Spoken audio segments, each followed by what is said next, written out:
Bonjour à vous, je suis Edwige Astro Soin. Aujourd'hui, je vais vous parler de la nouvelle lune du 20 décembre à peu près à 1h44. J'espère que vous allez bien, que cette fin d'année se déroule plus ou moins bien. Vous n'êtes pas trop fatigué, pas trop de difficultés à l'intérieur de vous. Donc, je vais vous faire un partage d'écran. Voilà, partager cette fenêtre. Voilà, je vous ai mis un peu des couleurs pour changer aussi. C'est-à-dire que, alors, je vais masquer ça. Voilà. Donc, le 20 décembre à 1h44, je l'ai mis sur Paris. Pourquoi je vous dis ça à 1h44? Parce que c'est ce qui détermine votre ascendant.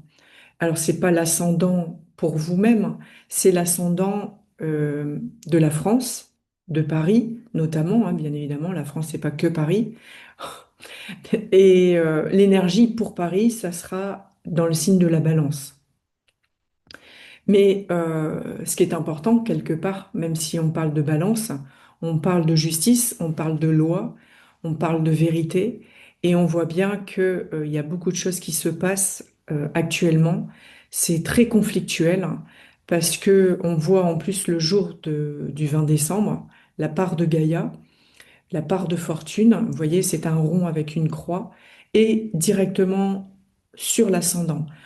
Donc, c'est l'énergie de la Terre qui est directement sur cet ascendant Balance, où on sent qu'il y a énormément de secousses, énormément de choses qui ne vont pas. Et on voit bien que cet ascendant, il est opposé à Neptune. Et non loin, il y a Saturne. Et tout ça pour vous dire que, on sent qu'il y a de la confusion, il y a un manque de discernement, les vérités ne sont pas dévoilées, on nous cache énormément de choses. Et justement, ça provoque de l'injustice et, euh, et justement des conflits, bien évidemment, parce qu'il y a des choses qui sont tronquées en fait, hein. Et, et quelque part, en allant voir cette nouvelle lune en Sagittaire, vous allez vous rendre compte que ben, il y a beaucoup de planètes dans le signe du Sagittaire, donc dans le signe de feu, moi, j'aime bien représenter le Sagittaire, et c'est pour ça que je l'ai mis en bas du dessin du Soleil et de la Lune, un centaure. On voit bien que c'est un cheval avec la tête d'un humain. Donc, on voit bien qu'il y a une envie de quitter quelque chose, de sortir des sentiers battus, de découvrir de nouveaux horizons. Mais avant de découvrir de nouveaux horizons, très souvent, eh bien, ça vient nous chercher indirectement parce qu'on a l'impression de ne pas être libre. On se sent coincé dans un domaine, quel qu'il soit, hein, bien évidemment. On se sent comme étriqué. Et la preuve en est, c'est que on voit bien ici le soleil. Vous voyez, le soleil et la lune sont l'un sur l'autre. Donc c'est pour ça qu'on appelle ça une nouvelle lune. C'est dans le signe du Sagittaire, dans un signe de feu, d'aventure, de voyage. Le Sagittaire, sa planète maîtresse, c'est Jupiter. Et on voit Jupiter actuellement qui est toujours rétrograde dans le signe du Cancer. Pourquoi je vous fais la relation entre le Sagittaire qui est en lien avec Jupiter, parce que Jupiter représente les lois, la justice, se sentir légitime quand on fait quelque chose, quand on sent qu'on est dans sa vérité, et dans le signe du cancer. Donc, le cancer, c'est un signe d'eau, c'est toute la sensibilité, c'est la mère qui materne à la base son enfant. Et les pères, bien évidemment, hein, je ne fais pas d'exclusion du tout par rapport à ça. C'est juste pour que vous ayez une image. Donc on parle de est-ce qu'au jour d'aujourd'hui, on se sent en sécurité? On parle vraiment avec le cancer, c'est la sécurité de la famille, la sécurité de l'emploi, parce que on voit que Jupiter, pour cet ascendant Balance, il est à l'intérieur de la maison 10. Vous voyez, MC, c'est la maison 10, c'est le milieu du ciel, et il est en cancer. Donc, est-ce qu'on se sent en sécurité au jour d'aujourd'hui dans notre vie professionnelle? Et c'est pour ça que je dirais que au jour d'aujourd'hui, les agriculteurs manifestent parce qu'ils se sentent totalement en insécurité dans leur vie professionnelle. Ils ne savent pas où ils vont, financièrement parlant, etc., etc. Donc, vous voyez, On parle, le soleil, c'est l'énergie yang, la lune, énergie yin, toute la sensibilité, toutes les émotions, elles sont à fleur de peau, c'est dans un signe de feu, hein. Donc on a envie qu'il y a des émotions qui sortent comme ça, mais le but c'est que ça part pas dans tous les sens. Euh, Ce qui est important, et c'est pour ça que j'ai mis en couleur verte, pour qu'il y ait de l'apaisement, de la guérison. Et vous voyez, le triangle, il descend vers le bas, donc vers la matière. Quelque part, on voit bien qu'on se sent privé de voyager indirectement, de se déplacer. Donc voilà, ça c'est encore autre chose. Mais ce que je veux dire, c'est que on a besoin d'ancrage totalement pour s'élever. C'est pas en étant cuit les petits oiseaux éthérés ou complètement en planant que on sera conscient de ce qui se passe actuellement. Il faut avoir vraiment les pieds sur terre pour ne pas être déstabilisé, être vraiment dans cette verticalité. Et il est vrai, si, parce que je pense à cet encens, encens ou essence, comment dire, l'huile essentielle ou une onction sacrée de cèdre pour être dans sa totale verticalité. Et ce que je vous disais tout à l'heure, c'est que cette nouvelle lune, elle est accompagnée de Junon. Junon, c'est la déesse du mariage, oui, l'alliance, oui, mais de quelle alliance on parle? C'est pour ça. C'est dans un signe de feu. Donc on peut être dans un combat intérieur et la preuve en est, c'est que Mars n'est pas très loin de cette nouvelle lune, même s'il n'est pas dans le même signe, il est dans le Capricorne, il vient d'arriver dans le Capricorne, hein. Et Mars, il est déterminé, il ne veut rien lâcher. Voilà, il avance progressivement, il sait où il va, certes, mais il veut rien lâcher. Et on voit bien que ce triangle, quelque part, amène vers la terre. Donc on parle bien de la terre des agriculteurs, de la terre, notre terre, qui n'est pas la nôtre. C'est la terre de tous et de toutes, en fait. Et c'est pour ça qu'il est hyper important de la préserver. Et on voit justement que bah, non loin, il y a Vénus en Sagittaire. Donc la vibration d'amour. Alors oui, ok, vous allez me dire, c'est pas avec l'amour qu'on va résoudre les problèmes qu'il y a actuellement ou les catastrophes qui se passent ailleurs à l'étranger. Mais si on prenait tous le temps, à un moment donné, de s'envoyer de l'amour à l'intérieur de soi, parce que combien de fois on peut se rendre compte, vu qu'on est dans le signe du Sagittaire, c'est la légitimité, l'estime de soi, l'amour propre, combien de fois on peut se rendre compte qu'à l'intérieur de nous, il y a des failles. Alors c'est OK avec ces failles, mais ça représente des blessures. Et si ces blessures, on ne les cicatrise pas avec notre propre amour, qui va le faire à notre place? Et je fais un parallèle, au plus on va cicatriser nos blessures, au plus les blessures extérieures vont se cicatriser.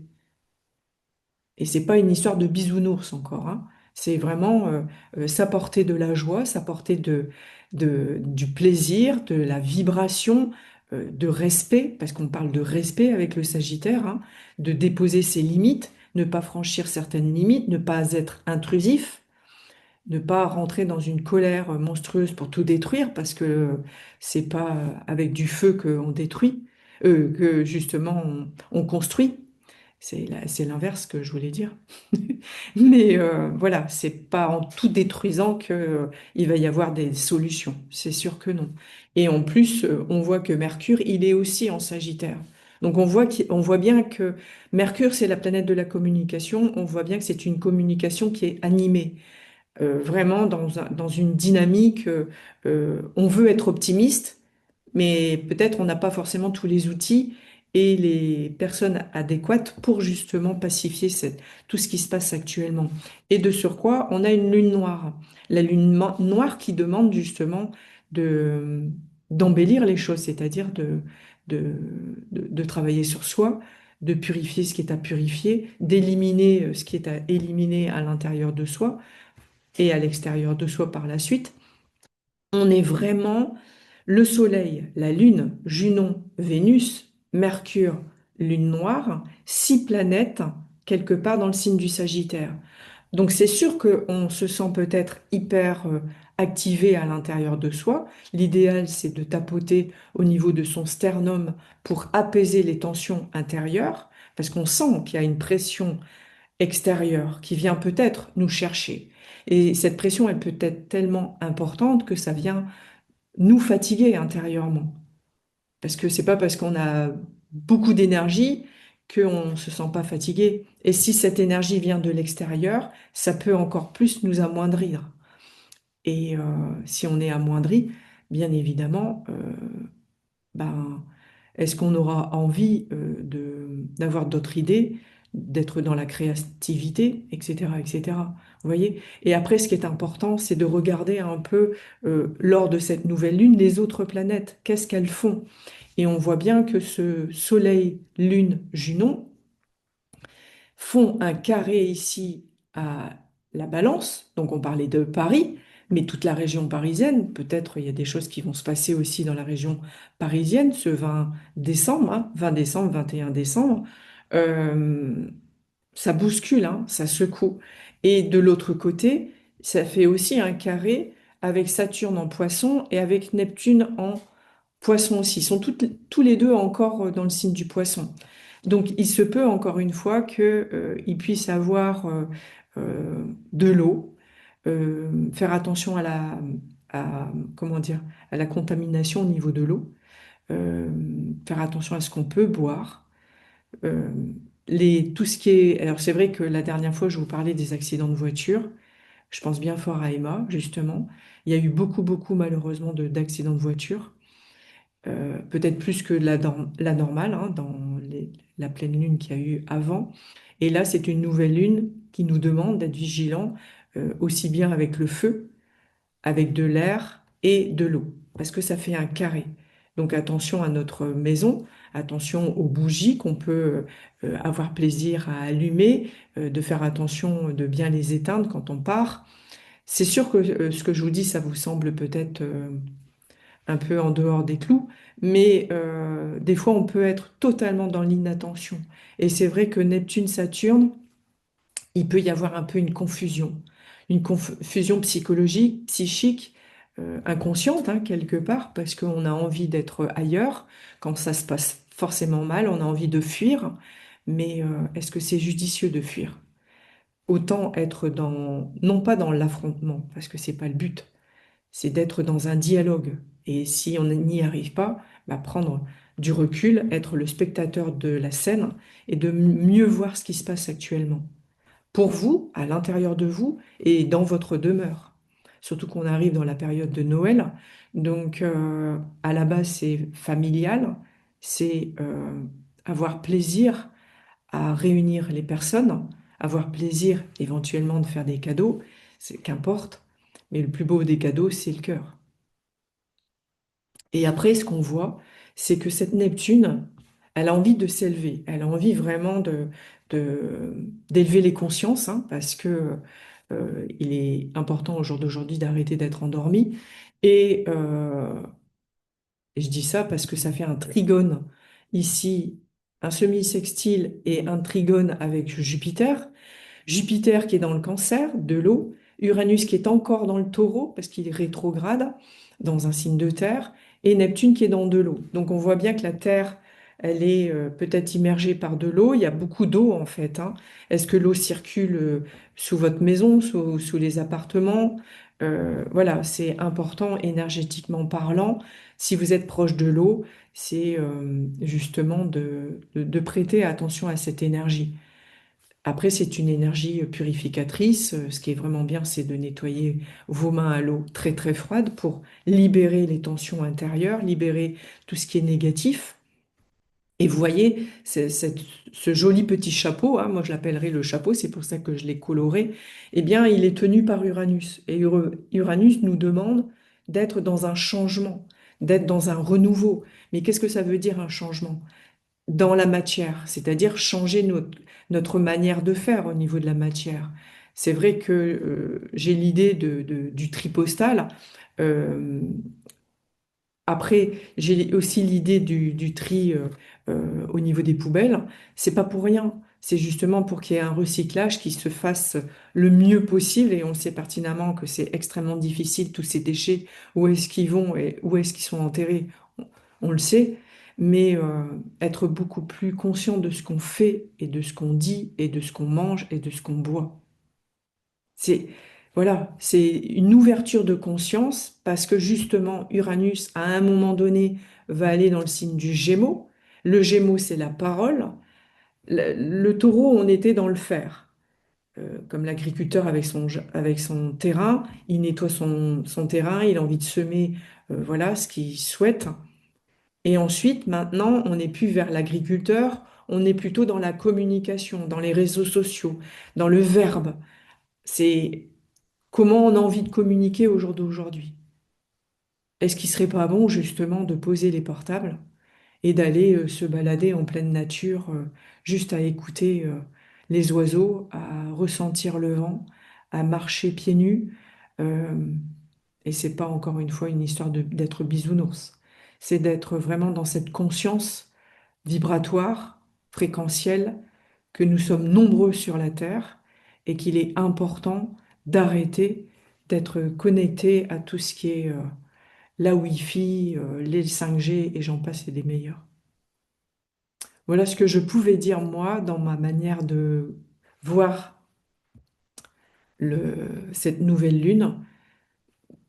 Le but, c'est d'être hyper bien ancré pour ne pas se sentir déstabilisé. Je dirais que c'est mon mot de la fin. Je vous dis à très bientôt et prenez bien soin de vous.